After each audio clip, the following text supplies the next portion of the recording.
6:00 pa lang ng umaga ay gising na ako. Ang dami ko pang kasing gagawin sa araw na iyon. Bukod kasi sa pagpapakain ng mga alaga kong aso, ay ugali ko na talagang magdilig ng halaman tuwing umaga. Planti-plantita lang ang peg. Isa sa mga namana ko sa yumao kong lola titang na hanggang ngayon hinahanap-hanap ko pa rin. Laking lola kasi talaga ako. Gawa ng maagang paghihiwalay ng mga magulang ko. Kaya simula noong namatay si lola, ay mas ginusto kong manirahan mag-isa kahit pa gustong-gusto akong kunin ng mama ko. Pero mas pinili ko pa din ang mag-isa kasama ang mga alaga kong aso.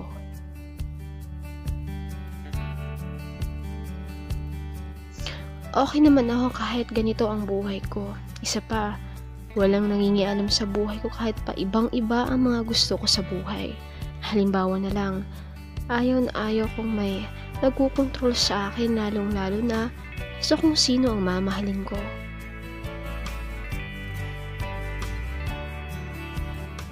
High school ako noong ma-realize kong nagkakagusto ako sa babae. Kahit anong gawin kong pilit ay di ko talaga kaya kahit makipag-fling man lang sa lalaki. Sa madaling salita, isa akong lesbian lover.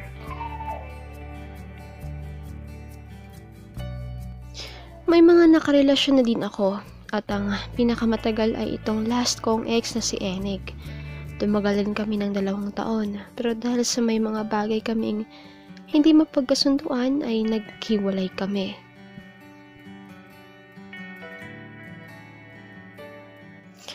Huli kong balita sa kanya ay umuwi na raw siya sa kanilang probinsya matapos mag-resign sa pinagtatrabahuan namin. Pagkatapos ng mga gawain ko ay naligo na ako at nagbihis. 9:00 kasi ng pasok ko sa isang kilalang mall bilang isang supervisor.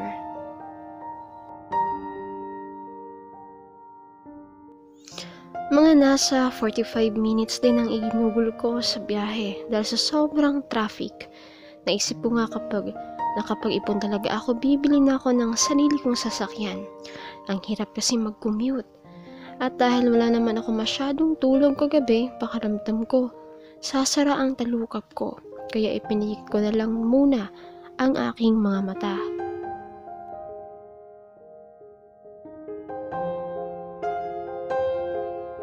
Medyo naiidlip na ako ng mga sandaling may tumabi sa aking babae. Bangong-bango ako sa pabango niyang tila nanunuot sa aking ilong. Pero dahil tila dinuduyan nga ako sa antok ay mas pinili ko pa rin huwag imulat ang aking mga mata.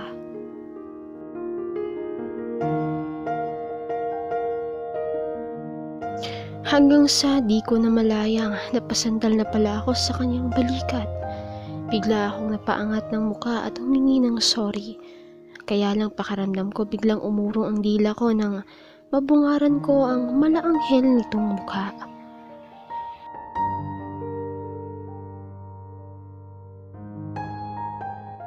It's okay. You can lean on me. Nito na taglay rin ang napakalamig niyang boses. Pero imbis na sumunod ay mas pinili ko pa rin ang lumayo. Nakaka-flattered kasi ng mga titig niya na para bang unti-unti akong natutunaw.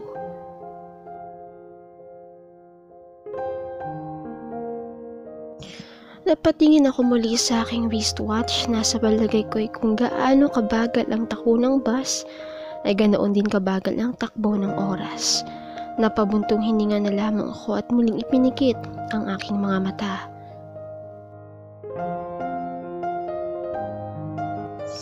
Napamulat si Tans dahil sa mahihinang tinig na pumupukaw sa kanyang ulirat. Miss Tans? Hello? Miss Tans? Napaungot siya sabay hawi ng kanyang buhok na tumatabon sa kanyang makinis na mukha.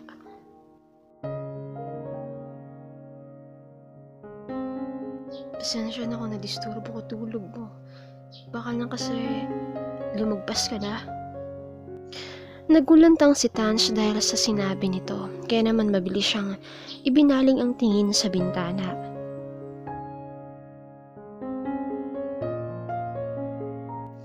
Saka lang siya nakaramdam ng ginhawa ng mamalayang di pa naman siya nakakalagpas sa bababaan niyang bus stop. Thank you ha. Una na ako sa'yo, tsaka pasensya na talaga. Salamat uli ha.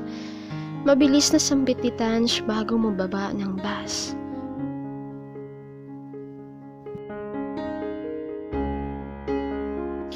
Kasalukuyan siyang naghihintay ng signal light upang makatawid sa kabilang lane. Feeling ko, kailangan mo ng pahinga. Nagulat tuloy siya nang may biglang magsalita malapit sa kanyang tenga. At sa ikalawang pagkakataon, hindi niya inaasahang masilayan ang napakaganda nitong mukha.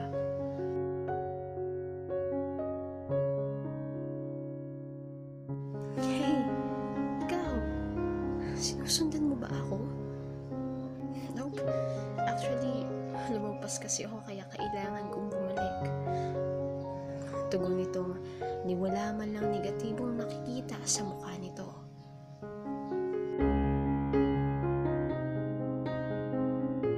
Oh, sorry.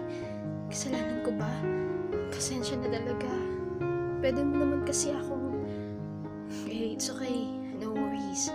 Tsaka, ang bango kasi ng buhok ko kaya parang nahook ako.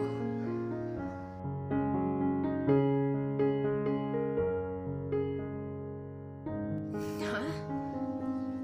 Di tuloy alam ni Tanch kung matatawa ba siya o mangwiwalduhan sa babaeng kaharap niya.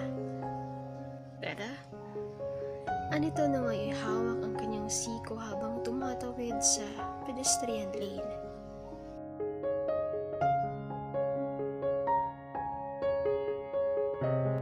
So, wanna say goodbye? Anito nang marating nila ang kabilang linya. Yeah, bye. Tugon naman ni Tanch na halatang alanganin pang kumuway habang naglalakad palayo. Bye, Tanch. Sambit pa nito bago pumasok sa kakahintong bus.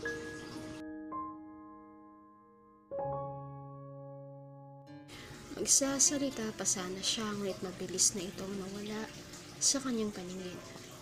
Bakit niya alam ang pangalan ko? Habang naglalakad patungong employees entrance ng mall ay di pa rin nawawala sa isip ni Tanch ang babaeng nakasabay niya kanina at kung paano siya nito nakilala.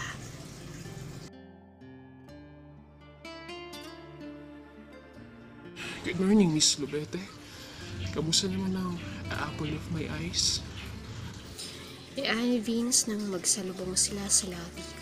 Si Vince ay matalik niyang kaibigan at bukod pa doon ay masugid niya rin itong maniligaw na ewan kung bakit hanggang ngayon ay nagtatsaga pa rin ligawan siya kahit pa ilang beses niya itong binasted.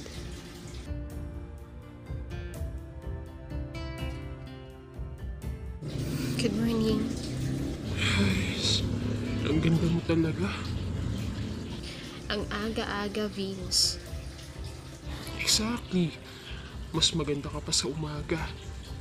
Okay. Salamat.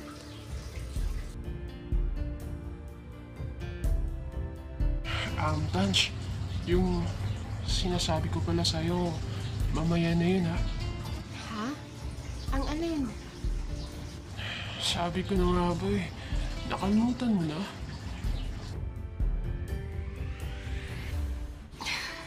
Oo na. Pupunta ako.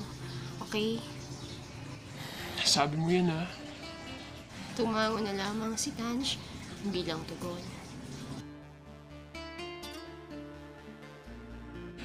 Sunduin na lang kita mamaya ha. Sure. See you later. Mabilis na nakasakay si Tanch na mga oras na yun pauwi sa kanila. Mabuti na lamang at meron pang bakanteng upuan.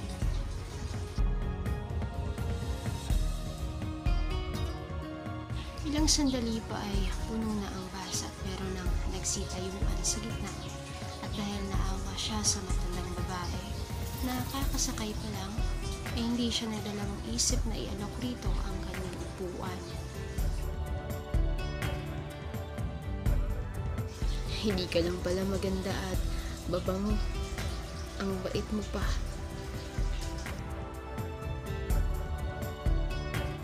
Napalingon siya sa pinagmula ng tinig at sa muling pagkakataon, muling nagsalubong ang kanilang mga mata. Amoy na amoy niya rin ang hininga nito dahil sa sobrang lapit ng mukha nila sa isa't isa.